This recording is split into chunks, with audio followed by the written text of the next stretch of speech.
Hi, and welcome to Creepy Crime Story, where the darkest truths aren't imagined. They're real. Decatur, Illinois, September 27th, 1996. A silver Pontiac Grand Am was parked neatly outside a grocery store on the east side of town. The windows were up. The doors were locked. Inside the car sat a handbag, a purse, and keys. What wasn't inside or anywhere nearby was the woman who owned it. Her name was Karen Hearn Slover, 23 years old, former beauty queen, a clerk and advertising assistant at the Herald and Review. No criminal record, no history of running off. That morning, she'd gone to work like any other day. She'd clocked in at 9:04 a.m., stopped by the newsroom twice to discuss ad placement, and was last seen exiting the building at 4:58 p.m. She was supposed to pick up her 3-year-old son, Colton, from her parents' house by 5:30. She never arrived. No one panicked right away. Delays happen, traffic lights, quick stops. But when an hour passed and Karen's phone went straight to voicemail, her mother, Nancy Hearn, began to worry. 2 more hours and Nancy called 911. The initial police response was procedural, a wellness check. No signs of a break-in at Karen's apartment. No indication of forced entry. Nothing stolen. Her bed was still made. Her coffee mug from that morning sat in the sink. At 11:42 p.m., officers located Karen's car in the grocery store lot. It wasn't abandoned in a rush. The driver's seat was pushed back, indicating a taller driver than Karen. There were no defensive wounds, no blood, and no trace of Karen's presence beyond the contents of her purse. That was the moment this case shifted. Disappearance was no longer a theory. The absence of struggle became part of the problem. Nothing felt frantic. Everything was controlled. In forensic investigations, it's often the lack of chaos that signals premeditation. By 6 a.m. the next morning, a missing persons bulletin went out statewide. Corinne's photo was aired on local stations. Descriptions were distributed across county lines. 5'5", blonde, blue eyes, last seen wearing black slacks and a white blouse. Dave Swan, her boyfriend of 5 months, came forward immediately. Calm but visibly shaken, he told detectives Karen had called him at 5:02 p.m., just minutes after she left work, saying she'd pick up Colton and come by later that evening. That call never came. When asked who might want to harm her, Dave hesitated. She was planning to move away, he said, with her son, and not everyone was okay with that. The not everyone he was referring to became the focus of the next 72 hours. Michael Slover Jr., Karen's ex-husband, shared custody of Colton. After their divorce in early 1996, custody arrangements had been tense. According to court records, Karen had recently filed a motion to modify visitation rights. She claimed the environment at Michael's family home was controlling and inappropriate. No abuse allegations were officially filed, but friends said Karen had voiced growing concerns about leaving Colton in their care. Detectives interviewed Michael the next day. He was cordial, offered an alibi, dinner with his parents, Michael Sr. and Jeanette, and expressed concern for Karen's safety. He didn't show any outward signs of guilt, but when asked if he knew she planned to relocate, his tone shifted. "She wasn't taking my son anywhere," he said. Detectives noted the comment and moved on. For now, 2 days passed. No credit card activity, no phone pings, nothing from surveillance around the store or adjacent roads. Karen had seemingly vanished without a trace, but forensic investigators weren't ready to let go of the Pontiac. They ran fiber tests, trace analysis, and swabbed the interior. They found pet hair on the back seat. Not unusual. Karen had no pets, but someone she knew did. At this point, the case could have stayed cold, could have gone into a folder labeled unresolved. But on September 30th, a man fishing near Lake Shelbyville called Macon County authorities. There's something in the water," he said. "A bunch of bags. They stink like hell." Sheriff's deputies responded immediately. What they found changed the investigation from disappearance to homicide. Inside the black trash bags were human remains, severed limbs, a torso. Later that afternoon, a skull. The body had been dismembered with precision and wrapped in plastic, secured with industrial duct tape. Each bag had been weighted with concrete blocks. Dental records confirmed it the next day. It was Karen. And just like that, the quiet town of Decatur was no longer quiet. The medical examiner's report listed the cause of death as multiple gunshot wounds to the head. The shots had been fired at close range. No defensive wounds were found. There were no signs of sexual assault. No drugs in her system. Whoever killed her did it efficiently, purposefully, then spent hours cutting her apart and dumping the remains 60 miles away. There were no fingerprints on the bags, no DNA. But investigators did have the duct tape, and that eventually would matter. They also had something else, a sample of the concrete. Forensic scientists noted that the mix used to weight the bags wasn't commercial grade. It was homemade, using quick-set concrete, the type commonly available at hardware stores. Mixed by hand, not machine-poured. The question then became, who had access to those materials, and who had the knowledge and the time to dispose of a body with that level of preparation? Detectives compiled a list of potential suspects: boyfriend, ex-husband, co-workers. No one was excluded. But only one of them had a family-owned printing business with industrial supplies, a large enough property to work unnoticed, and two dogs, the same dogs whose fur was found inside Corinne's car. Still, there was no direct evidence, no surveillance footage placing anyone at the scene, no witnesses, no weapon. But the pieces were starting to move. The concrete wasn't the only thing tying this case together. There was a pattern. And if there's one rule in homicide investigations, it's this: patterns rarely lie. At the end of that first week, Corinne's parents issued a statement to the media. They didn't ask for vengeance, just for the truth. But truth, in this case, would come buried, broken, and heavily protected. The forensic examination began just hours after Karen Slover's remains were positively identified. With no viable witness and no surveillance capturing her final movements, investigators had no choice but to build their case from what her killer left behind. That meant isolating physical evidence and analyzing it with the kind of precision usually reserved for federal-level cases. The priority was the material recovered from Lake Shelbyville: 5 black trash bags, sealed with duct tape and weighted with concrete. Each bag contained a different section of Karen's body: arms, legs, torso, head, all disarticulated post-mortem. It was a deliberate process.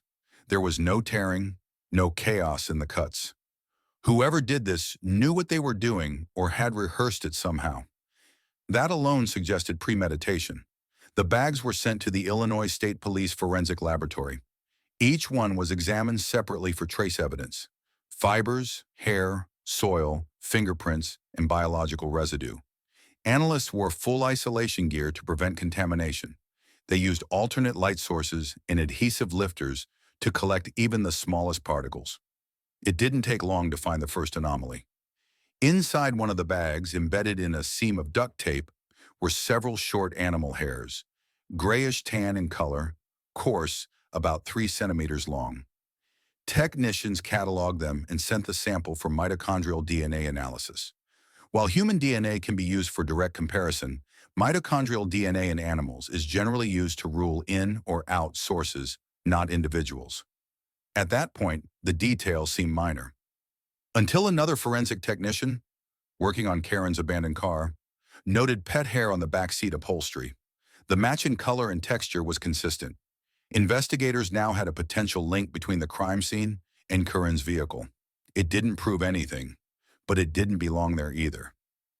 Next came the tape. The industrial-grade duct tape wrapped around the bags was thick, commercial, and metallic in color. The kind commonly used in manufacturing or packaging facilities, not household use. Analysts measured the width and adhesive strength. It matched brands sold in bulk to businesses that worked with shipping materials or print production.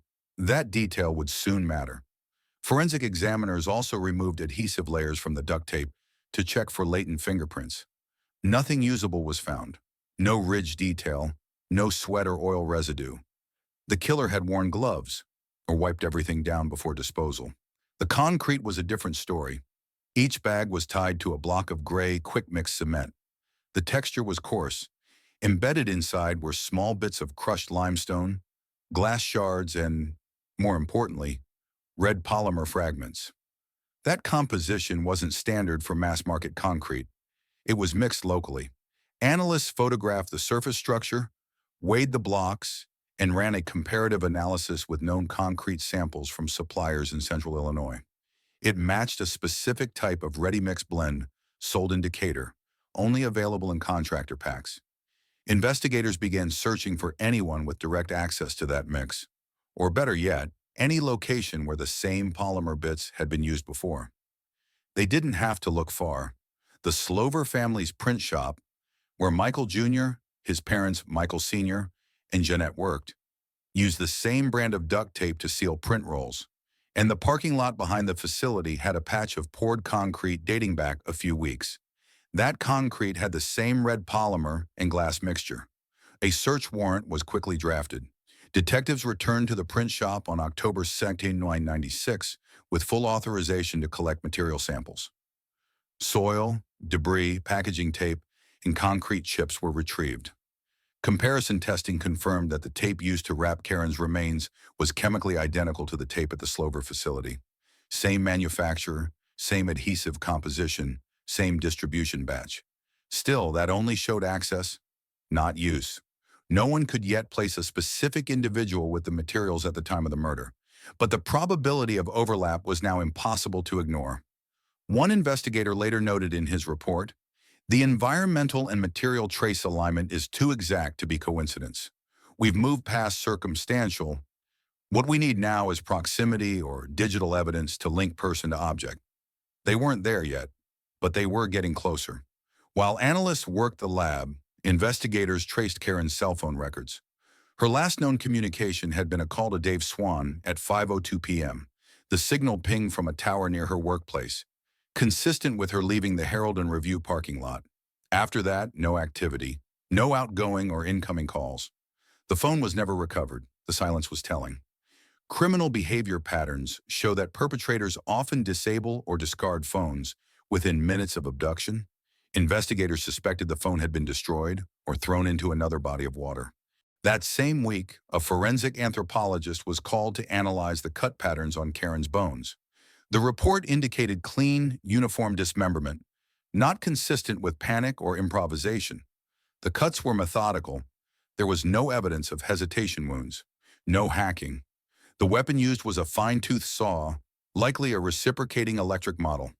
This was not someone's first violent act, or if it was, they planned it with surgical intent. Investigators requested a list of businesses and individuals in Macon County who had purchased or rented similar saws in the last 60 days. It was a wide net, but in homicide cases, method matters. Specificity narrows suspects. At this point, the investigation split into three active branches. 1. The forensic review of materials. 2. Analysis of digital and cell data.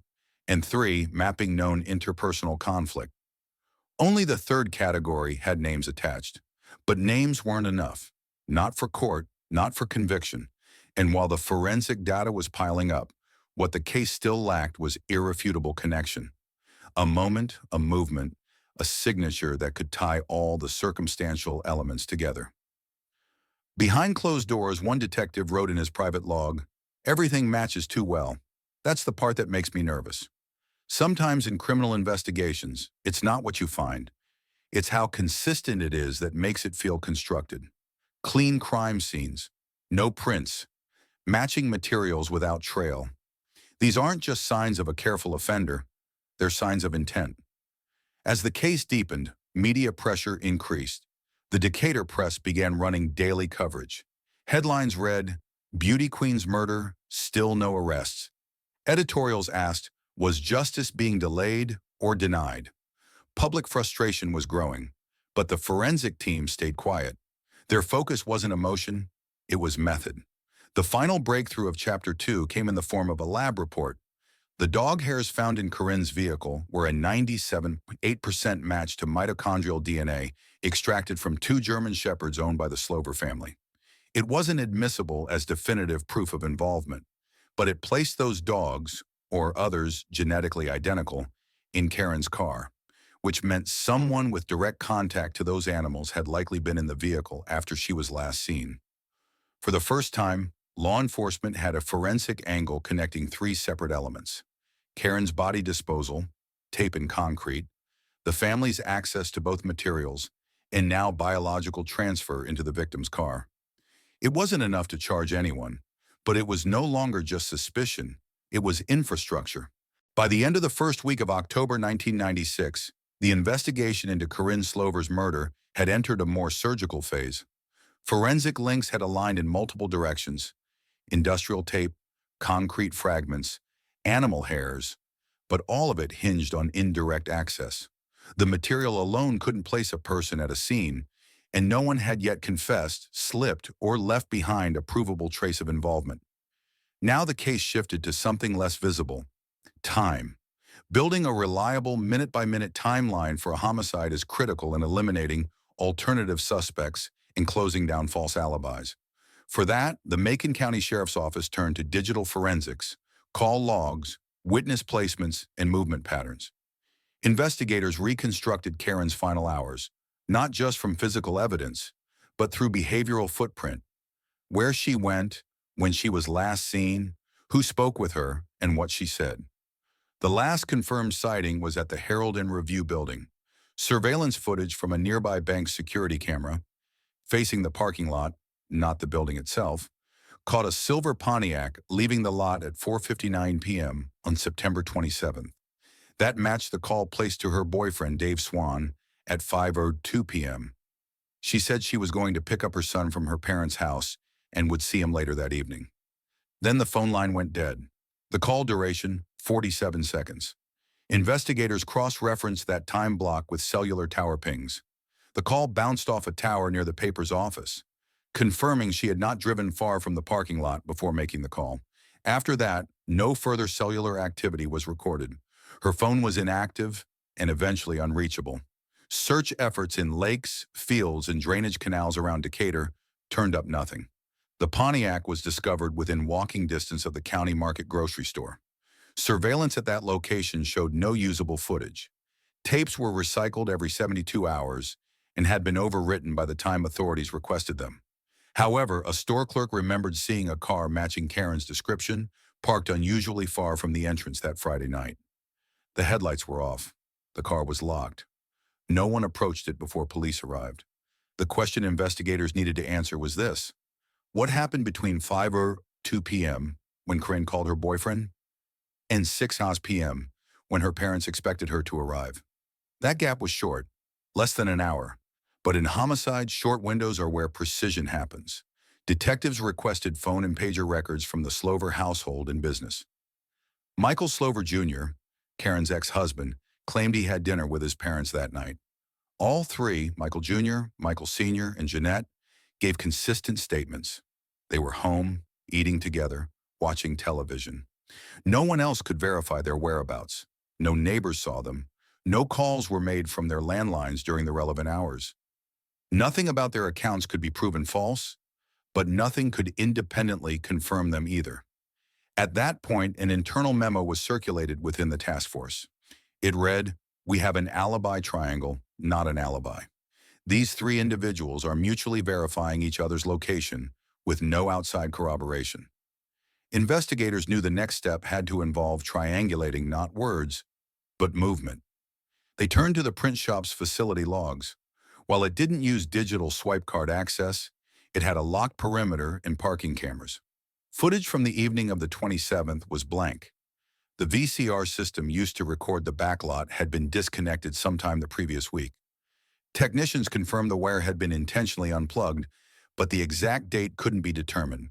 That detail raised concern, but was still circumstantial. In forensic interviews, investigators revisited employees of the print shop. One part-time worker, who had left early that Friday, recalled seeing a large roll of duct tape missing from its usual shelf. He didn't think much of it at the time, but when asked during his second interview whether it had been replaced since, he replied, "No, I guess not." Detectives noted the absence but again faced a common obstacle in trace-based cases. Absence is not evidence. The tape might have been used for commercial shipments. It might have been misplaced, but in isolation, it didn't prove criminal use. Still, a cumulative picture was forming. Physical materials from the Slover environment continued to overlap with the crime. Their timeline lacked independent confirmation. They had access to the same dogs whose hair was in Karen's car, and now possibly the same duct tape. But without a direct witness or confession, the case remained stuck in the zone between implication and confirmation.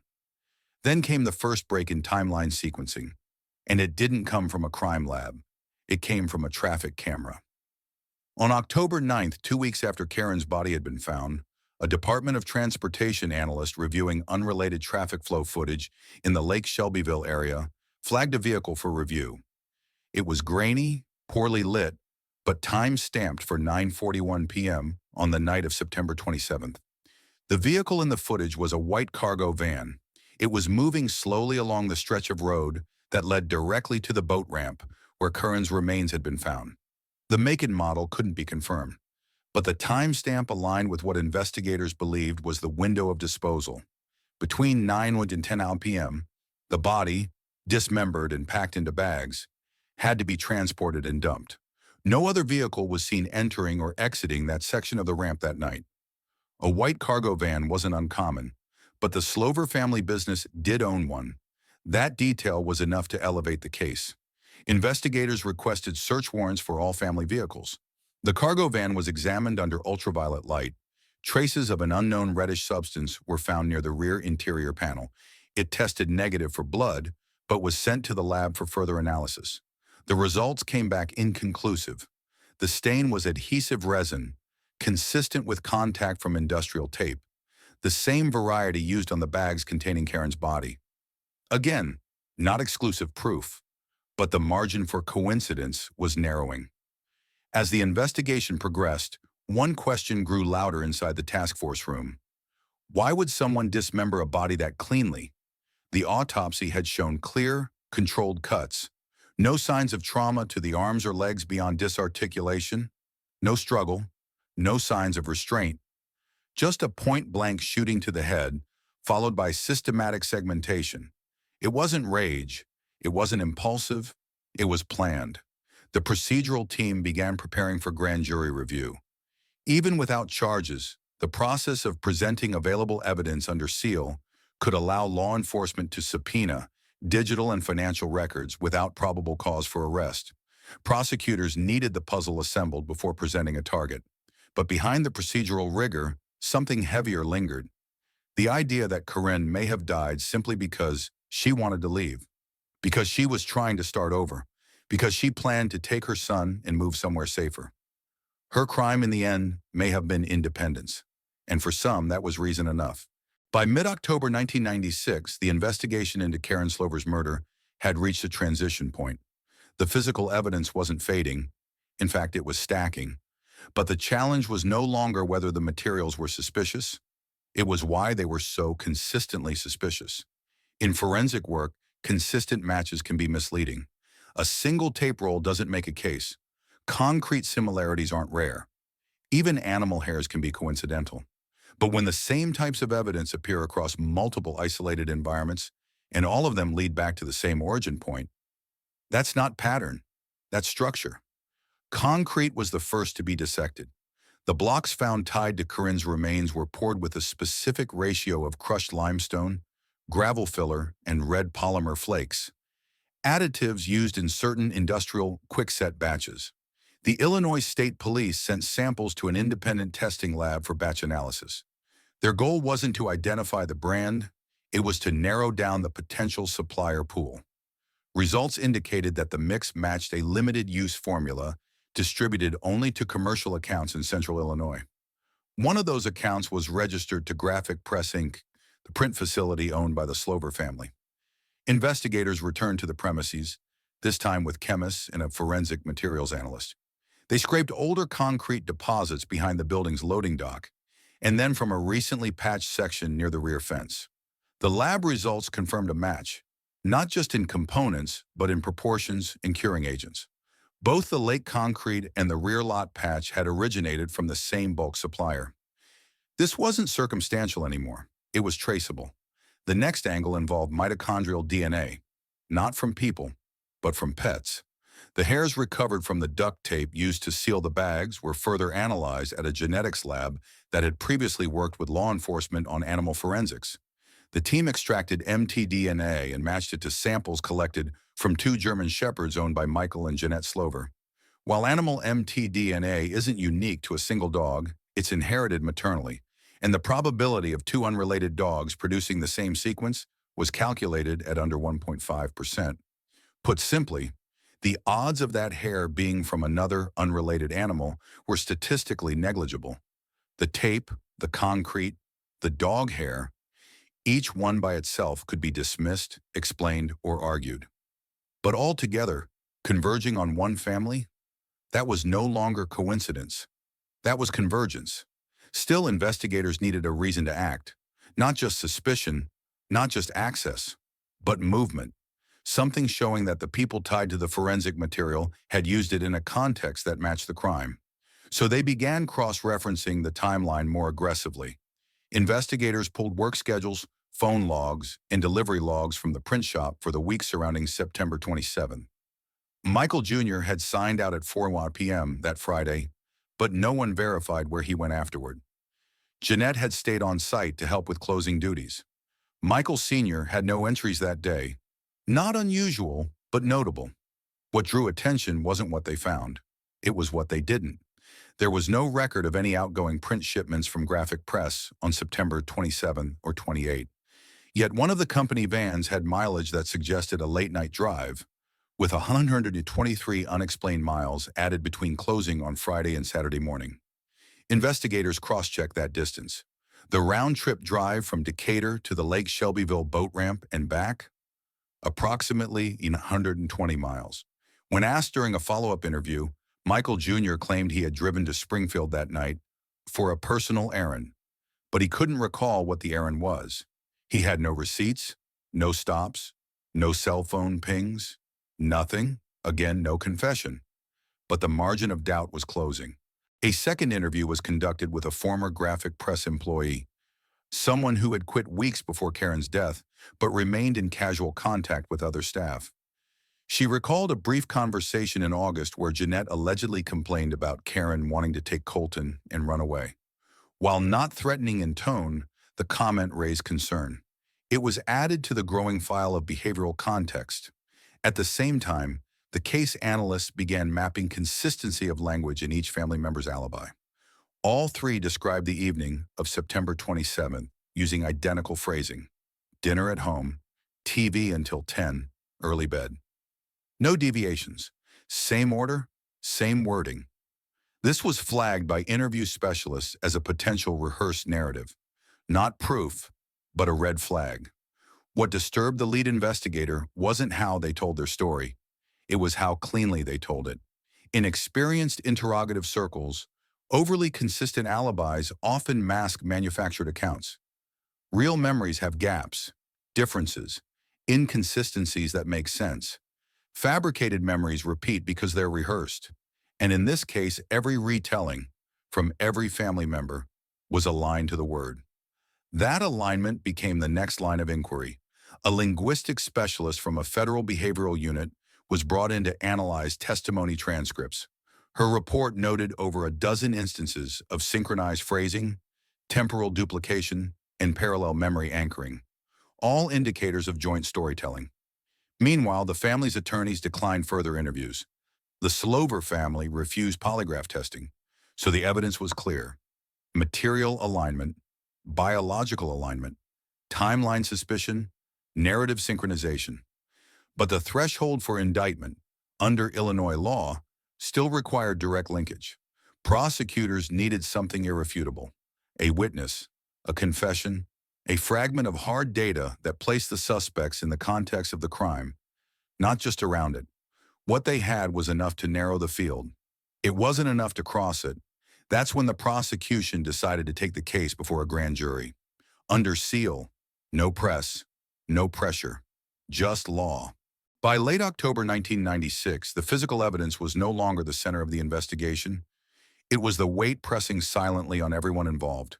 Every object, every analysis had led to the same direction. But law doesn't move on probability. It moves on threshold. and Macon County was finally ready to test theirs. The prosecutors initiated a sealed grand jury proceeding. It wasn't a decision made lightly. A grand jury is not a trial. There's no defense, no cross-examination, no press. Only evidence and state witnesses. But it allowed the investigators to bring forward a structured, uninterrupted picture, built on physical materials, verified timelines, and behavioral indicators, in front of citizens who could decide whether the case had legal legs. It started with the concrete. Expert testimony detailed how the polymerized mix found at the body disposal site matched the exact composite used at the Slover family's print facility. It wasn't general similarity, it was batch-level analysis, the same type, the same additives, the same mix strength. Then came the tape. Chemical analysis showed adhesive residue from the tape recovered at the lake mirrored the brand and grade used at Graphic Press. Analysts had lifted minute polymer fragments from both sets of tape, identical chemical signatures. Following that, mitochondrial DNA analysis connected the dog hairs recovered from the duct tape directly to the German shepherds owned by the Slovers. While not uniquely identifying to the dogs, the probability of that genetic sequence appearing by chance in unrelated animals was low enough to be considered statistically meaningful. Jurors heard how the van used by the family logged unaccounted mileage the same night Corinne was killed, mileage that nearly matched the round trip to Lake Shelbyville. They were presented with interview transcripts, consistent to the word across multiple family members, reviewed by a linguistic specialist who found patterning consistent with rehearsed statements. But despite the mountain of material, what the grand jury didn't receive was a confession. There were no fingerprints, no eyewitnesses, no surveillance showing Karen entering the print shop, no phone data placing any Slover at the scene. That was the dilemma. The case wasn't built on the flash of a single mistake. It was built on convergence, silent materials that kept circling back to one place, one set of hands. Still, it was enough. In November 1996, the grand jury returned indictments for Michael Slover Jr., his father Michael Slover Sr., and his mother Jeanette Slover. All three were charged with first-degree murder. The counts varied slightly. Concealment of a homicide, tampering with evidence, but the core charge was shared. The arrests were quiet. There was no televised takedown, no press conference, just plainclothes detectives and a series of early morning pickups. In the community, reactions were immediate, but divided. Some believed it was long overdue. Others said it felt rushed, too clean. There was no singular moment of guilt, only a buildup of facts pushed slowly into place. For Corinne's family, the indictments offered structure. Not peace, but movement. Her parents didn't speak publicly at first, but in a letter read by their attorney, they asked for one thing, that the trial not become about tape or concrete or tools, but about Corinne. There's a real cost to focusing too long on what killed someone. Eventually, it can erase who they were. But the law didn't have that luxury yet. It wasn't done. The state prepared its case for trial, and behind that, the defense began to build theirs. A different version of the same timeline. One that would push back on every link the state claimed was solid. One that would attempt to disassemble the forensic web, one strand at a time. What no one said out loud, but everyone knew, was this. Once a case is built on material evidence instead of direct testimony, every challenge is a slow erosion. Not a collapse, but a wearing down. And if even one piece gave way, the rest could follow. The trial of Michael Slover Jr., Michael Slover Sr., and Jeanette Slover began in May 2002, nearly 6 years after Karen Slover's murder. By then, most of the public had moved on, but the courtroom had not. There was no confession, no eyewitness, and no murder weapon. What the prosecution had was infrastructure, a case built entirely on convergence. The state opened with facts, not theory. The jury was presented with a forensic breakdown of the materials used to dispose of Karen's body, side-by-side comparisons between the duct tape found on the bags and the rolls used at the Slover family print shop showed an identical polymer composition. This wasn't a claim based on brand. It was lab-matched adhesive data. Next came the concrete evidence. The blocks tied to Karen's remains contained unique additives, crushed glass and red polymer fragments, Those same materials were found in poured patches behind graphic press. Chemical analysis confirmed they came from the same supplier, same batch code, same compound structure. Then came the van mileage. Testimony from a vehicle technician revealed that one of the company vans had recorded an additional 123 miles overnight on September 27, 1996. The prosecution reminded the jury, the round trip from Decatur to the dump site at Lake Shelbyville, roughly 120 miles. The jury saw timelines layered over timelines. Cell tower silence. A call at 5:02 p.m. from Corinne. Then nothing. She vanished from public space, yet her body reappeared, methodically dismembered, deliberately wrapped, and transported. The state wasn't claiming the family had left behind direct evidence. They were claiming the opposite, that it was the absence of randomness that made it theirs. One of the state's strongest moments came when they introduced the dog hair evidence. Mitochondrial DNA extracted from the tape matched the Slover's two German shepherds. The odds of an unrelated dog producing the same sequence were low enough to rule out coincidence. The dogs, or dogs from the same maternal line, had been in direct contact with the material used to bind the bags. And then came the behavioral pattern. Testimony transcripts from the family's original interviews were placed side by side. Each Slover had stated, without variation, that they were together the night Karen disappeared. No phone activity, no financial trail, no witness, nothing to confirm their presence anywhere except each other's word. A linguistics expert explained to the jury what that meant. Memory isn't perfectly aligned between people. It degrades, shifts, contradicts, unless it's rehearsed. The state ended their case without drama, no emotional appeal, no speculation, just a final timeline, framed around physical facts and behavioral silence. The defense focused on the same absence, but framed it differently. They argued that there was no forensic evidence inside the Slover's home, business, or vehicles that directly connected any of them to Karen's death. No blood, no fingerprints, no DNA. They reminded the jury that forensic similarity doesn't equate to guilt. That tape was common in their line of work. That concrete mix was accessible to dozens of contractors in the area. They pointed out the case lacked time of death confirmation, that the prosecution couldn't prove whether Karen had died on the 27th or 28th, that the entire case was built on what the state didn't find, not what they did. Most importantly, the defense emphasized motive. They argued that while the Slovers may have resented Corinne's plan to move, resentment isn't a trigger for execution.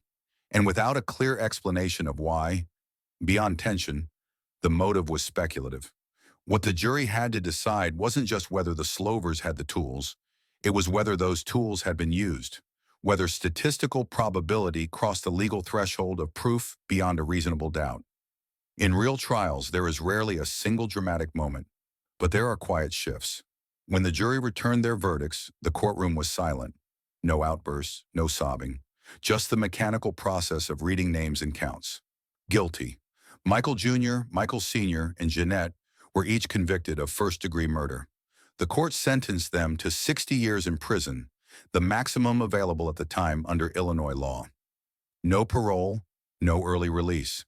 Karen's family didn't hold a press conference, but they left the courtroom with something more than closure. They left with confirmation that the justice system could still function without spectacle. That method, over time, could do what emotion could not. But not everyone agreed.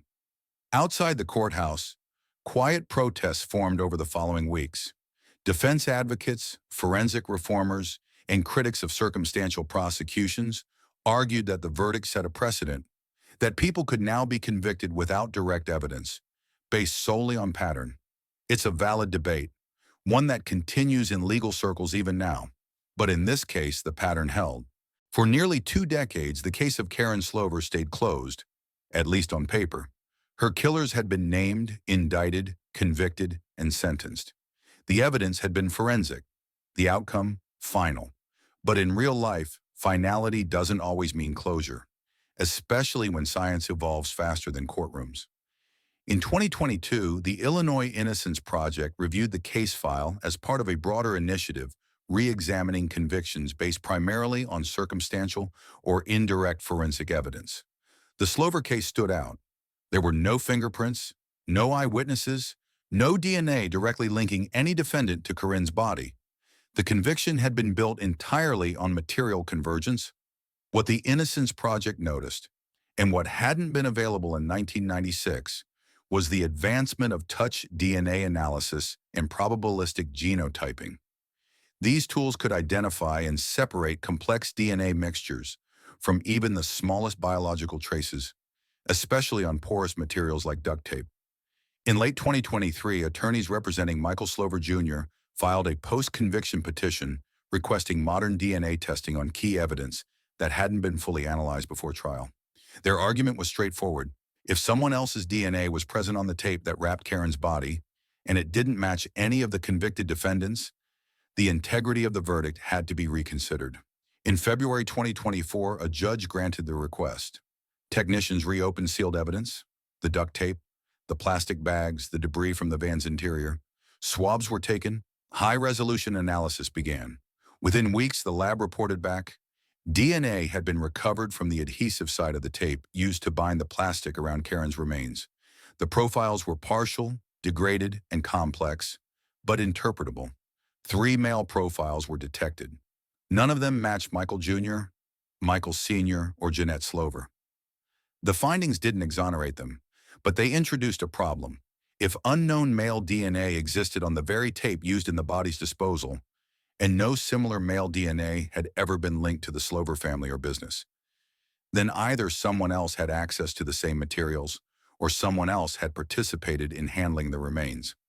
The state's original position had rested on the exclusivity, the idea that only one group had access to the tools, the animals, the timing. Now that exclusivity was fractured, in March 2025, attorneys for Michael Slover Jr. filed a supplemental petition for post-conviction relief. They weren't arguing innocence. Not yet. They were arguing for reconsideration, that the verdict might have been different if this evidence had been available at trial. The state responded by downplaying the findings.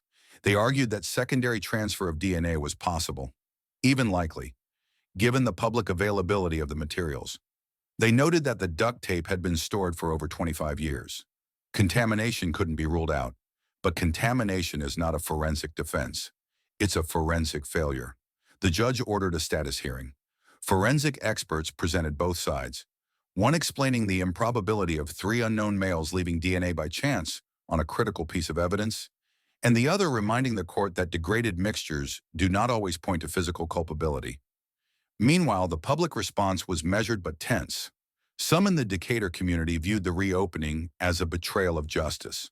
Others, including civil rights advocates, saw it as necessary maintenance, an overdue reevaluation of a conviction based on logic before technology caught up.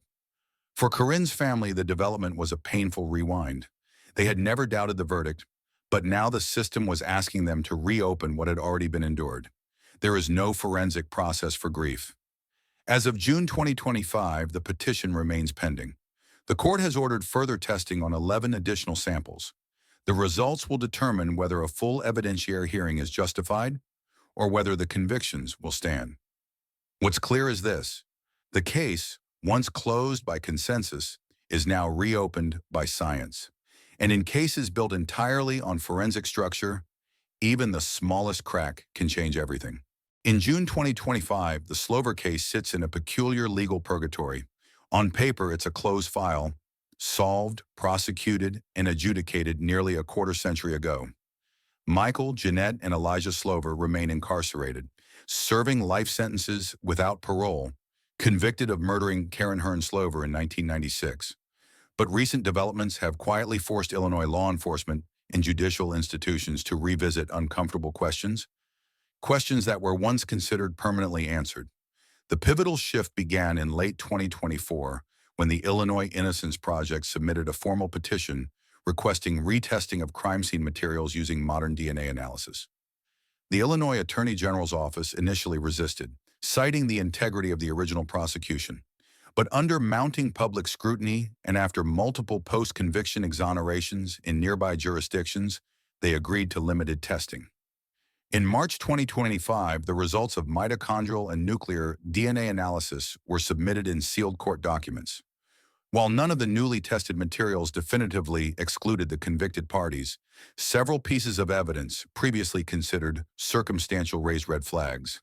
DNA recovered from adhesive tape binding the trash bags used to conceal Curran's remains included a male profile that did not match any of the Slover defendants, or anyone else in CODIS. Similarly, fragments of hair found on one of the cinder blocks lacked conclusive matches to the family. Most crucially, DNA extracted from under Karen's fingernails, originally deemed too degraded, yielded partial alleles consistent with someone other than Michael Slover Jr. These findings, while not exonerating, destabilized the certainty of the original conviction. No confession ever existed. No eyewitness ever placed the accused at the murder site. And now the physical evidence once believed to support the prosecution is, at best, inconclusive. Forensic certainty, once brandished as the prosecution's stronghold, has weakened with time and technology. On June 6, 2025, a status hearing was held in Macon County Circuit Court. Attorneys for the defense argued for the right to test additional materials not previously admitted at trial, specifically fibers collected from Karen's apartment and unknown fingerprints on her vehicle. Prosecutors pushed back, stating that further testing would amount to an implicit retrial without new charges. The presiding judge deferred a ruling, requesting supplemental briefs. The next hearing was scheduled for mid-July. Behind the legal arguments, the emotional stakes remain raw. Karen's parents, still living in Decatur, released a statement through their victim liaison. "We believe in the jury's decision, but we also believe that truth must be pursued wherever it leads. Karen deserves nothing less." This tempered tone marked a shift from prior years when they firmly rejected any suggestion of wrongful conviction. The Slover family, however, has remained almost entirely silent. Since their conviction, Michael and Jeanette have filed multiple appeals, all denied. Elijah, the youngest, now in his early 40s, issued a written statement through his pro bono attorney. "We didn't do this. We were convicted on anger, not evidence. And now, finally, the facts are catching up." Outside the courtroom, the public reaction has been divided. Some point to the brutality of the crime, Corinne's body dismembered, packed in concrete, and argue that the details speak for themselves. Others recall how many wrongful convictions have hinged on persuasive but ultimately flawed narratives. There is unease in acknowledging that justice, once thought absolute, may have been constructed on a fragile foundation of assumptions. National media has yet to spotlight the case again, but legal analysts have begun to quietly discuss it in academic circles. The Slover case is increasingly viewed as a bellwether for the limits of forensic reliance in the late 1990s. At the time, fiber analysis and dog scent tracking were often treated as definitive, despite lacking the statistical rigor of DNA profiling. Today, both methods face renewed skepticism. Some retired investigators now concede that the original case might not have withstood trial in today's evidentiary climate, but others maintain confidence. One former Macon County detective, speaking off record, said, "We didn't have a smoking gun, but we had a pattern. Every door we opened led back to them. You don't need DNA to know who profits from murder." Still, the law requires more than motive. It requires proof beyond a reasonable doubt. That threshold, once cleared in 2002, is now under review, not because of a sudden discovery, but because of patient, persistent doubt. This case has also raised deeper questions about the price of prosecutorial finality. What if the Slover family is guilty, but their conviction relied on insufficient evidence? What if they're innocent, but no one wants to reopen the pain of revisiting the crime? In either scenario, the result is unsettling. Justice cannot be based on convenience, nor can it survive without scrutiny. As the legal process grinds forward, Karen's legacy endures, not as a courtroom symbol, but as a reminder of why the stakes matter. She was a young mother caught between a custody battle and a controlling former family. She deserved peace, and peace in a legal sense cannot be built on uncertainty. In cases like this, there are no clean endings. There is only process. Law, at its core, is not a monument. It's a machine. It must be maintained, recalibrated, and sometimes restarted. Whether the Slover case will ever be retried, reversed, or reaffirmed remains unknown. But it has already proven one thing clearly: the past is never static. After everything I've learned from this case, one truth remains clear. Justice isn't always simple, and it isn't always final. Watching the Slover case unfold over decades has reminded me that even in a courtroom, truth can be buried beneath assumption, fear, or the limits of our technology. As someone who has walked this long road of facts, filings, and forgotten evidence, I urge you, question what seems certain, speak up when something feels off, and never take freedom or fairness for granted. What do you think? Should the justice system revisit convictions when new science calls the old evidence into question? Or does reopening old wounds cost more than it's worth? Let me know in the comments and tell me where you're watching from. If this story touched you or made you think twice, please subscribe for more stories that matter. And if it didn't resonate, tell me why. I'm here to listen, learn, and grow with you.